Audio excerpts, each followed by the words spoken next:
5 लाख टंका मुलचाल समय माड़ी बसला वन विभाग। जीवंत वज्रकाप्ता उद्धार, जड़े अभियुक्त गिरफ। कोडंगा वनांचल अधीनस्थ बाघिनी ग्राम निकट एक जीवंत वज्रकाप्ता को बिक्री करने को मुलचाल चलता समय माड़ी बसला वन विभाग। फल जीवंत वज्रकाप्ता उद्धार होगा सह जड़े अभियुक्त को गिरफ कर वन विभाग। अभियुक्त जनक होउछन्ते कोसागुमड़ा ब्लॉक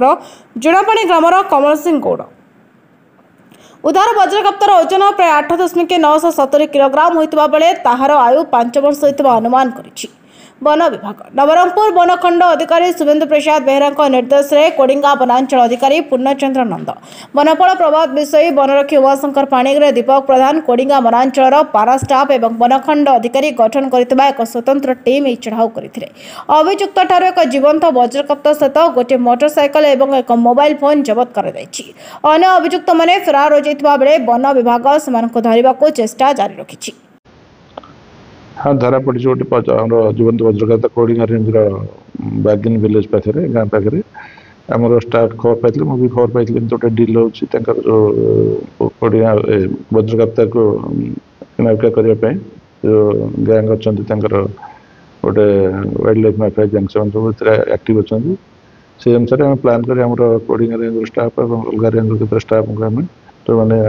एक्टिव अच्छा लाइन में टीम कर से टीम से डील कर इंटरसेप्ट कर धरिया को सक्षम है। एरा बदला जन लोक से कमला सिंह गौड़ बोली गोटे लोक आरेस्ट कराई तार गोटे बाइक में जबत कर मैंने 5 लाख टंका डील करने प्लां कर से लोक जो कमल सिंह सी कौन 50,000 टकर कलाहांडी बॉर्डर से किनिक आनी रखी वज्रकाप्ता ओजन हम वज्रकाप्ता हाँ से पाखापाखि 9 केजी ओजन हम वज्रकाप्ता 5 वर्ष पाखापाखि जो प्लेसमेंट लगुच भल स्ट्रंग अच्छी बहुत एक्टिव भी अच्छी वज्रकाप्ता नहीं आगुरी भी आम धरी पूर्व 2टा केस धरी से अंडरकवर ऑपरेशन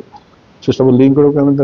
एग्जामिन कर केस लिंक एग्जामिन कर कौटू आना जो आनी कौच कलाहांडी पाखापाखि बड़ आनी ये से देखू तार लिंक किए अच्छा तार फरवर्ड लिंक के बैकवर्ड लिंक आम चेष्टा करपन करने आमर अच्छी जो स्टेट रे आमर जॉइंट टैक्स फोर्स तार सहायता नबू जेटीएफ जो अच्छी टीम एथ काम कर सहायता नबू कि अधिका तार लिंकटा ओपन हो पार वज्रकाप्ता कोर्ट फरवर्ड कर वाइल्ड लाइफ प्रोटेक्शन एक्ट अनुसार जो पजल शेड्यूल एंड स्पेसीज गोटे आज कोर्ट फरवर्ड कर नवरंगपुर कोर्ट फरवर्ड कर वज्रकाप्ता को पीसीसीएफ वाइल्ड लाइफ अच्छी ओडिशा परमिशन पर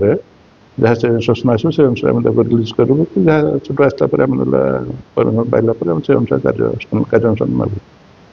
नवरंगपुर देवी प्रसाद पट्टनायक रिपोर्ट, न्यायवती टीवी।